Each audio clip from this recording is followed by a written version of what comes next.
Good day, everyone. I believe that we are all doing very well wherever we are in the world. I consider this opportunity a rare privilege, and I don't take it for granted,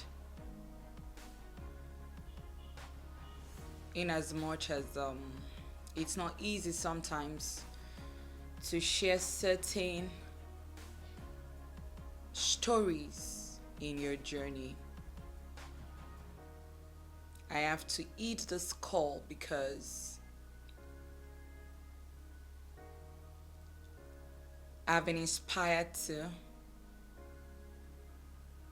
and I know that the grace has been made available, and I have to eat the command of the one that has sent me. Ẹ̀ńtọ́rọ́ ni níṣẹ́ là ń bẹ̀rù. A kì í bẹ̀rù ẹni tá a máa jẹ fún. And this grace I cannot deny. I'll be talking about my 8 lessons today. 8 lessons. The 8th lesson, one of the very toughest lesson in the journey of my life. A lesson that, or a story rather, or an event rather, that almost truncated my journey. I'm grateful to God. And that lesson is, forgiveness is not for them. Forgiveness is for you. Because healing is a must. Healing is a must. For everyone that has gone through certain things or events in their life, healing is a must. But before I continue, like I always do, thank you for subscribing. Thank you once again for sharing. Thank you once again for liking this video. I don't take you for granted. I don't take you for granted. And I assure you, for every like, for every click of subscription, I say thank you to God. I don't know how far this will go. I don't know what God's agenda is, but I'm willing to follow you through. And I am hoping and believing that as your lives are touched and blessed, you follow your own journey through as I walk this walk, as I share these lessons, and as my light shines. It will shine brighter. Yours will shine brighter and brighter and brighter unto a glorious day. So as I was saying, healing is a must. Healing is a must. And we thank God that we have a Father who is touched by our infirmities. I thank God that we have an high priest. I thank God that we have a balm in Gilead who can heal anything.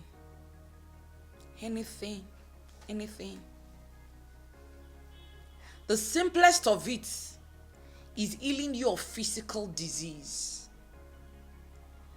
But the highest thing, the greatest thing, the most valuable thing that the balm of Gilead can do is to go into your soul and heal you of destiny injuries and disabilities.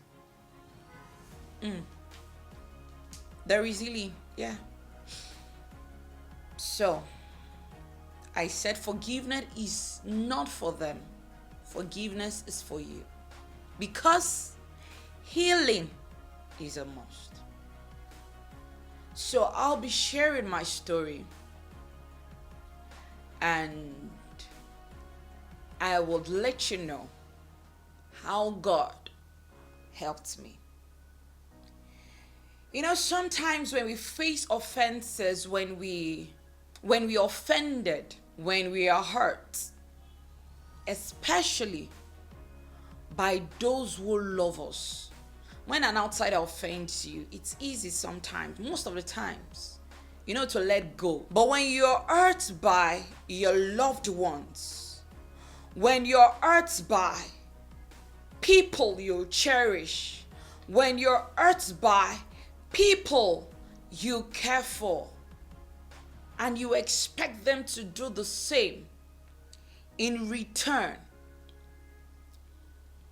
that hurt feels different.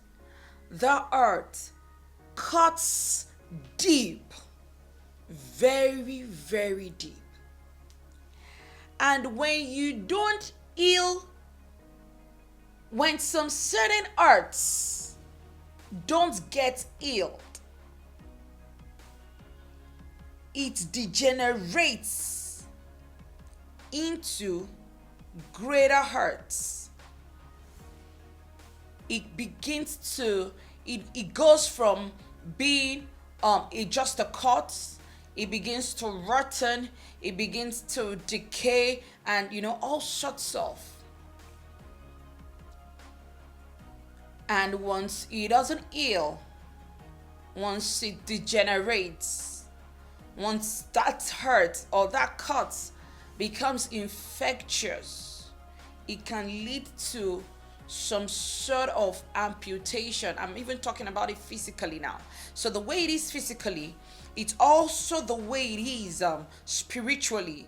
That's also the way it is when it comes to purpose fulfillment. So I'm just going to be saying this story. So as a young girl, who happened to pass a WAEC once, a jam she already once, life was good. It felt great, being a success, being a pride of your family. And the future looked bright. I have this particular friend. Yeah, a boyfriend, but nothing sexual. I hope you understand. I was about 16 or 17 then. We are good friends. We were actually at some point, attending the same church. I'm sure some people will remember the story. He came home. My mom used to have a shop in front of our house then. There's still a shop, and we used to sell groceries and home needs.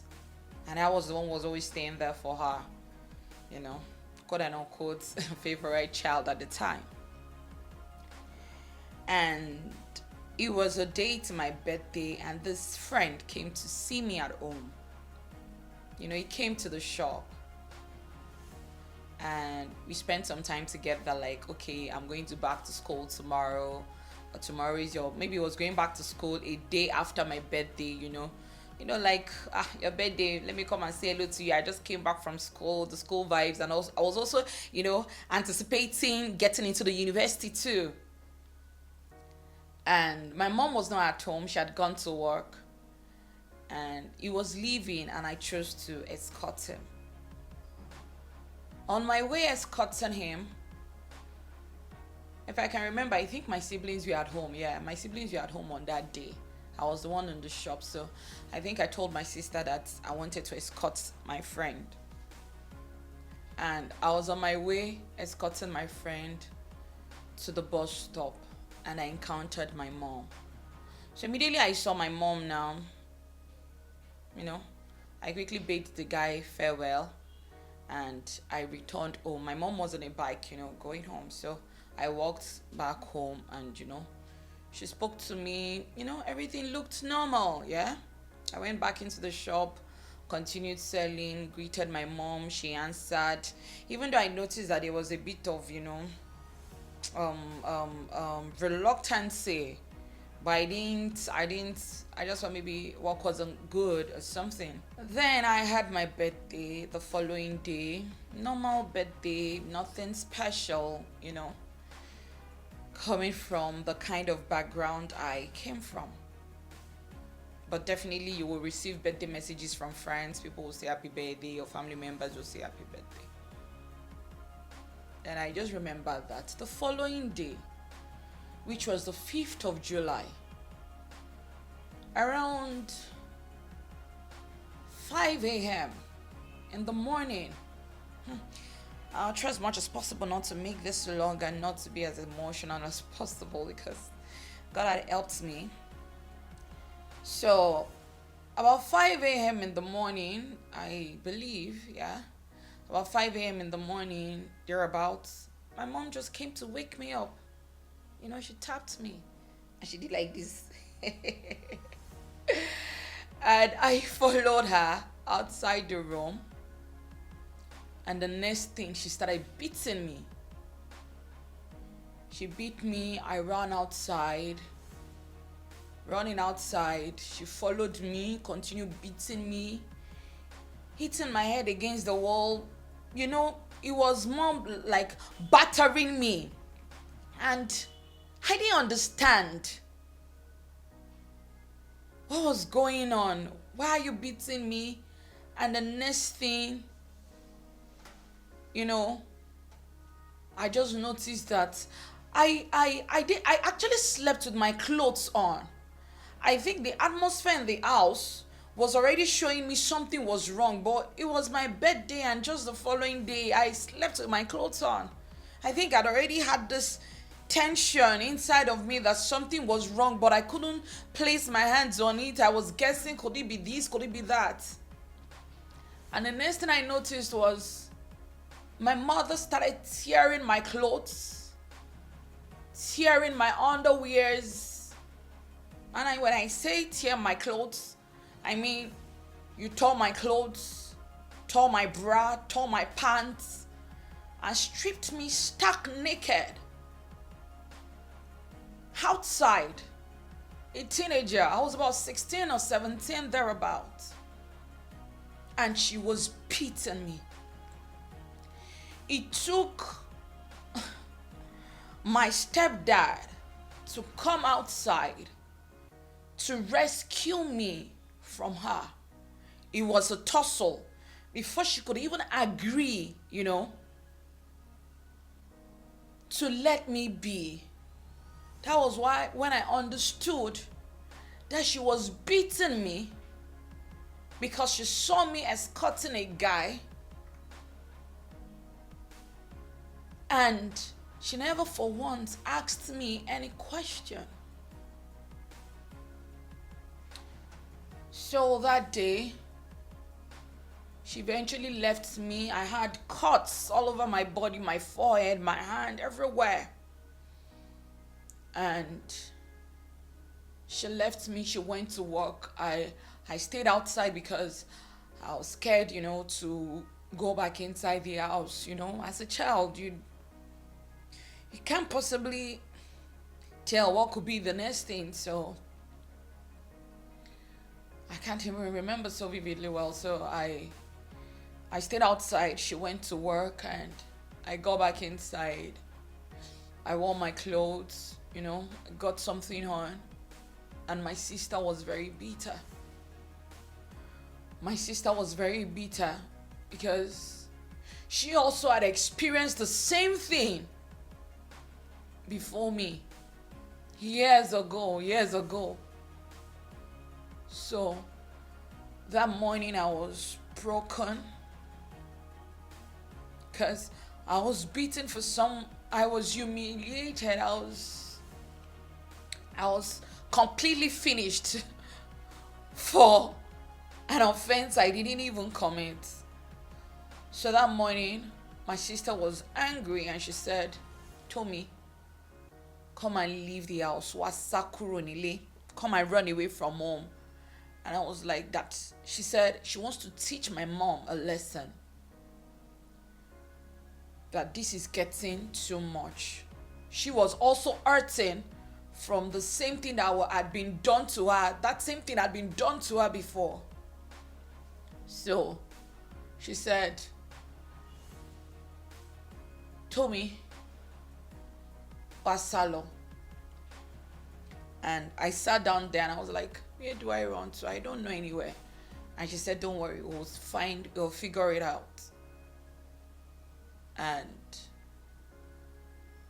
I was there, we were still contemplating. Then a friend of mine came, a sister. We were attending the same church together. I know she will be hearing this and she will possibly remember. And she said, she was not really in support of me running away from home, to teach my mom a lesson. She was just, begging me and, because she couldn't come for my birthday. She couldn't come to see me on my birthday. So she came that morning and to meet me in that state. While we were still deliberating, the same guy they stripped me naked for and beat me also came to say, told me, I don't dey go school. Alpha, see you later after the semester or when I come back home. And he saw me in that mess. And I went out to meet him and he said, and I explained what happened to him. And he said, no run away. Where you want to go? Calm down. Don't be. Nah, your mama. That's where his word to me. And he said, no run go anywhere. That place where you want run go. You know what if it happen to you there. Stay house. Forget them. No worry. And that day I looked at him. I looked at what had happened to me and I said, this boy's head is correct. That the same person that they beat me for is the one advising me not to run away from home. That was how I jettisoned the idea and the plan of running away from home, as my sister was already, we were already planning, and I stayed at home. But I never got over that incident. That incident happened to me when I was 16, 17, thereabouts. I didn't get over it until last year. And I stayed back home and I packed those clothes together. The pants, the bra, the clothes. I tied them in a nylon and I kept them. That I'm gonna keep these clothes for a future day and future purpose when I'm gonna face my mother for this thing she did to me. That I wasn't going to let it go. So I kept the clothes under my wardrobe. While I kept the clothes under my wardrobe, I felt I was furious. And I made up my mind that I was beaten for something I never did or I have never thought of. That now, since I've been beaten for it, let me go and do. I made up my mind I was not going to get beaten or humiliated in vain. And that was the day I made up my mind that I was going to get this virgin. That I was going to lose my virginity. And I did in a very painful way. In a very, very painful way. And I moved on, acted that all was well. Years came, days passed, months passed into years, and I kept moving on. But when I entered into the university, I noticed that I now became a child. As a child, I isolated myself. I am naturally fierce by nature, but I became very aggressive. I isolated myself. I became aggressive. I began to act like a tomboy in school. And people didn't want to relate with me. I remember there was a particular incident that for about 3 days, my bunkie will watch this and I'm sure she will remember. I was on the bed. I could not bathe. I could not stand up from the bed. I could not bathe. I did not eat. I did not do anything. But because I wasn't talking to anybody in the room, I was like a one-man soldier. I go, I come. I'm not talking to anybody. Even my bunkie, I wasn't talking to her. I was always by myself. She didn't attend to me. Nobody came for me. I didn't have friends. I was always by myself. And I was almost dying because I couldn't stand up to get drugs. The third day, one of my bunkie's friend came and told my bunkie, she called her name. I said, this your bunkmate way dey up. I don't dey come here 3 days now. This girl not stand up from here. She no bathe. She don't do anything. You dey look am. She touched my body and she saw that my body was very hot. I was out. This lady brought me down, took me to the bedroom, took care of me, took me to the clinic, cooked for me, and that was how these people became my friend. I never knew something was wrong with me until people started seeing them walk with me and they were beginning to whisper to them, how are you people talking to this girl? This girl does not talk. This girl is aggressive. This girl she walks alone. And they were like, no, this girl is good. This girl is pleasant. They didn't, and they would come and they would say it to me that told me this is what people are saying about you. And somehow, these ladies got me into fellowship and, good things started happening to me from then on. But I never knew that event, I thought I had gotten over it until I was about to get married.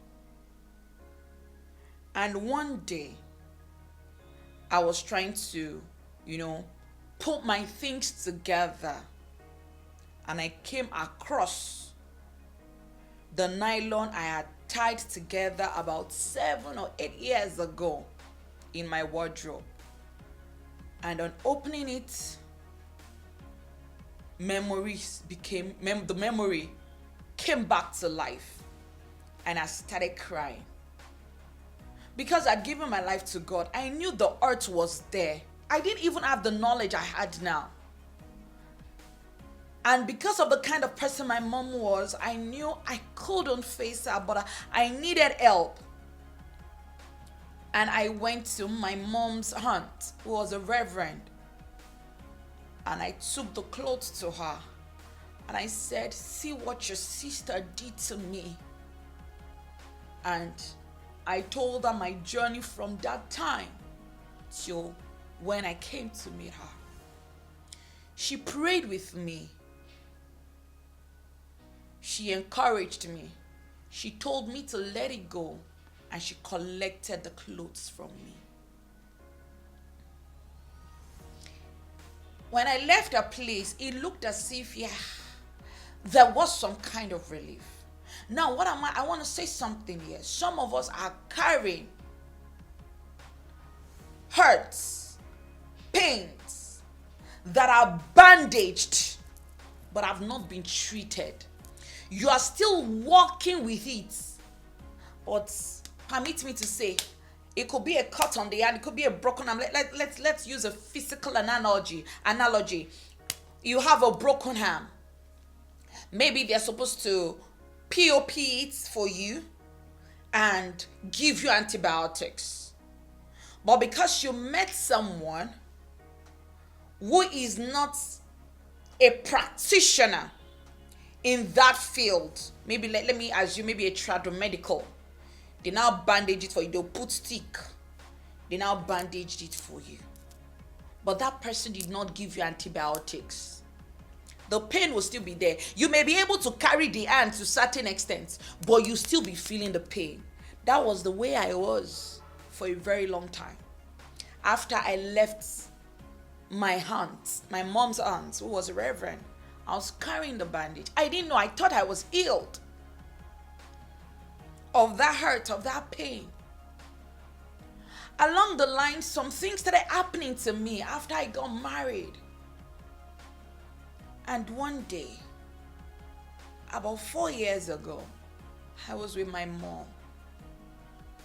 I actually wanted her to tell me sorry, because that incident had made me to make some decisions that were not right.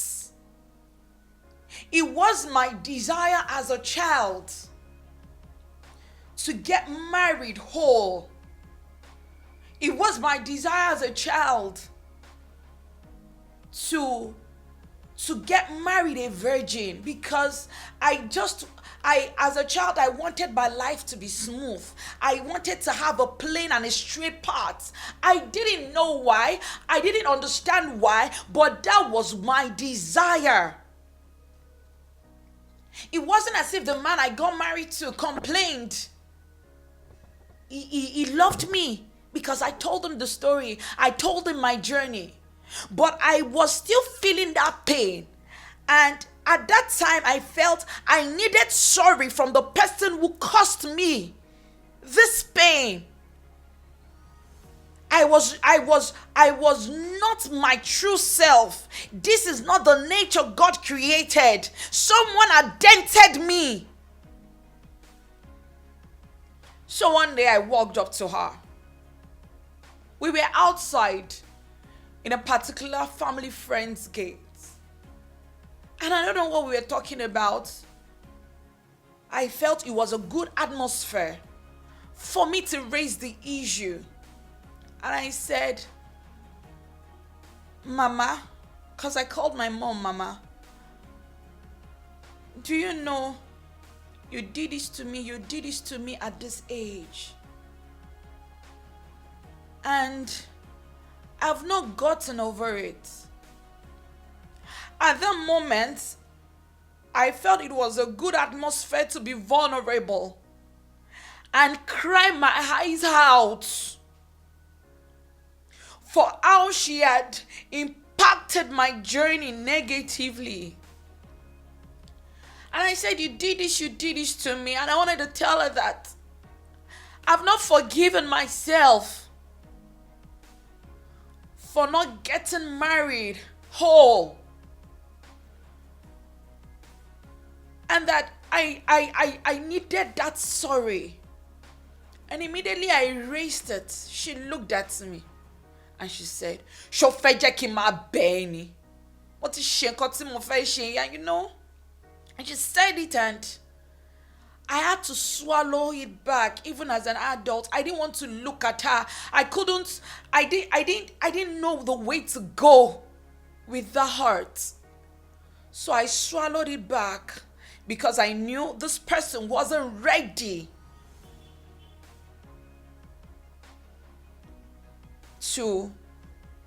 she wasn't even in that state to even understand. I felt time could have revealed some things to her. I felt the kind of child I was and that I had been could make her look at me and say, Ma binu on mommy. Rather, she fought back and I kept quiet and I let it be. But the hurt was there. I didn't understand that I needed to go back to the one who created me for restoration. I didn't know that the balm of Gilead was capable of healing me. I didn't know there was someone who understood my pain, my design, who could heal beyond health issues.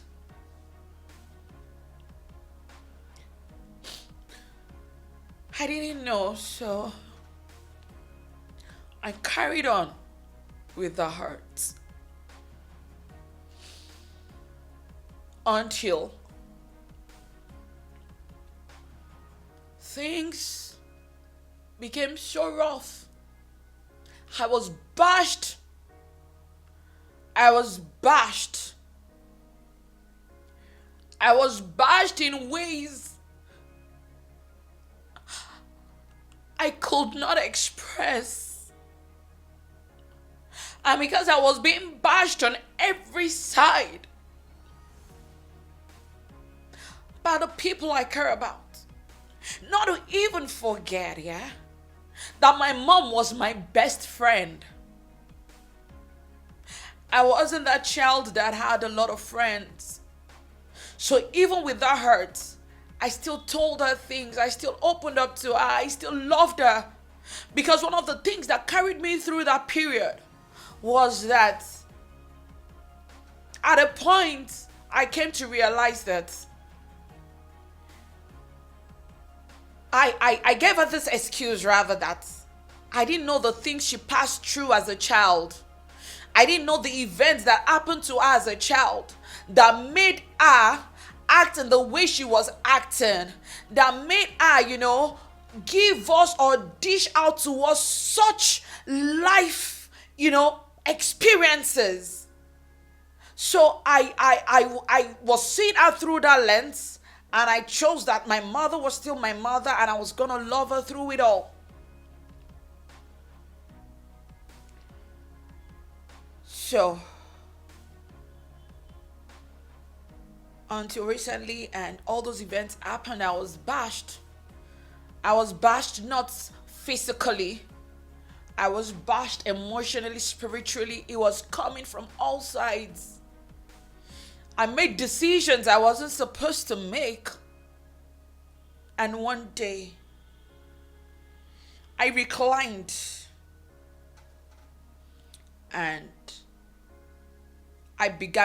God began to open my eyes and give me insight. And God gave me an analogy of my journey and explained to me why I did certain things. It was because I knew that there were some things I was doing at the time that when I would do it and I look at I knew that this was not me. So I went back to the one who created me, and he rewound time for me and played the events. And that was when he showed me the root cause. This happened to you. This happened to you here. This and this happened to you. That is why you are acting in this manner.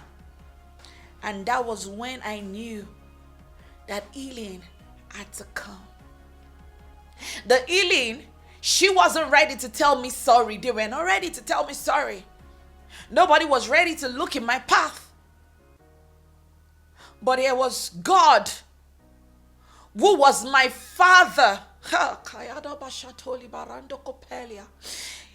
Who is my father and who would be my father? Who had conceived me? Who knew me? Who called me his own? Who understood my frame? And that was when my healing began. And he said, this and this happened to you. It wasn't supposed to happen to you. This and this is the reason why they did this to you. Immediately, God was able to show me the perspective of why those things happened to me. I knew I needed to forgive, not because they asked for it. I needed to forgive because I needed to become my true self. Because when God created me, He said I was good. Everything was perfect. I was created in his nature. He had a perfect design for me. But life began to happen. And dents, hurts, arrows were coming. And I was carrying those arrows. I was carrying those dents through life. And they were impacting my decisions. They were impacting my journey. Until I got to a place of either I die or I live. I cannot continue my life in this manner. I got to the road where I could not help myself and no one could help me. And I saw the balm of Gilead come through for me, stretching forth his hands into my soul and healing me of life dents and healing me of life injuries. Now I am coming out to say my story. The one I can't say. Sometimes you forgive, sometimes you move on. You say you've forgiven them, you move on. But really, the earth has impacted your soul. The earth has impacted your true nature. And until you truly go back to the one who has created you, you will not be truly healed. Healing is restoration when it comes from God, because he knows your frame. Those who hurt you, no matter the amount of sorry they tell you, they cannot heal your soul. Your soul has received that arrow. Your soul has received that hurt, and you need to be purged. You need to be healed. You need to be made whole. You need to be restored.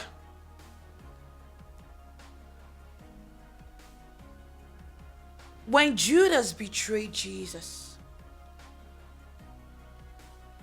when he was stripped naked and put to shame, when he was beaten and nailed to the cross, and it was at the time, at the hour he was about to give up, he said, "Father, forgive them, for they know not what they are doing." This goes to show that forgiveness is a criteria for destiny fulfillment. Forgiveness is a criteria for you to flow from the true fountain. Forgiveness is what will birth purity and pureness from you.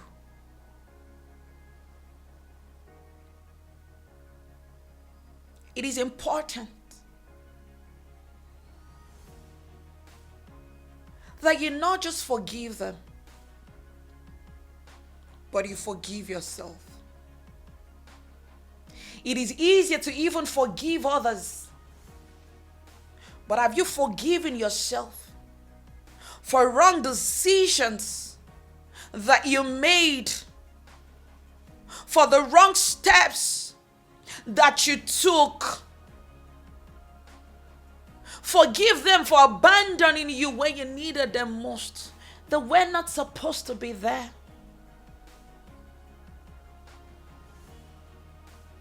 When people you love hurt you, understand that they are all acting their scripts.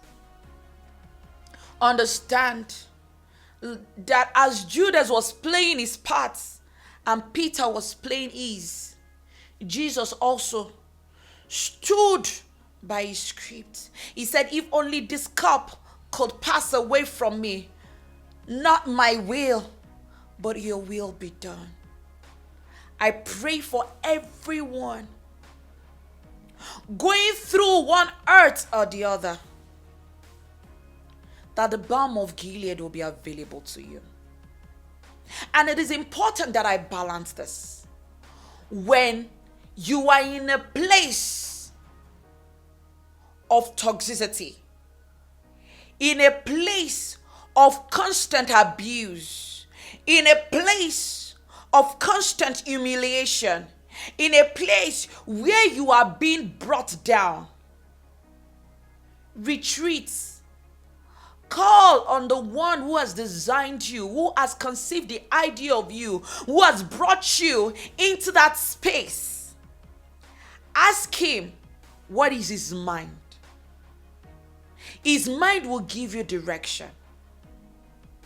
And if it is necessary for you to separate yourself, if it is necessary from you to withdraw, because sometimes the people bashing you, some of them are not even acting their scripts.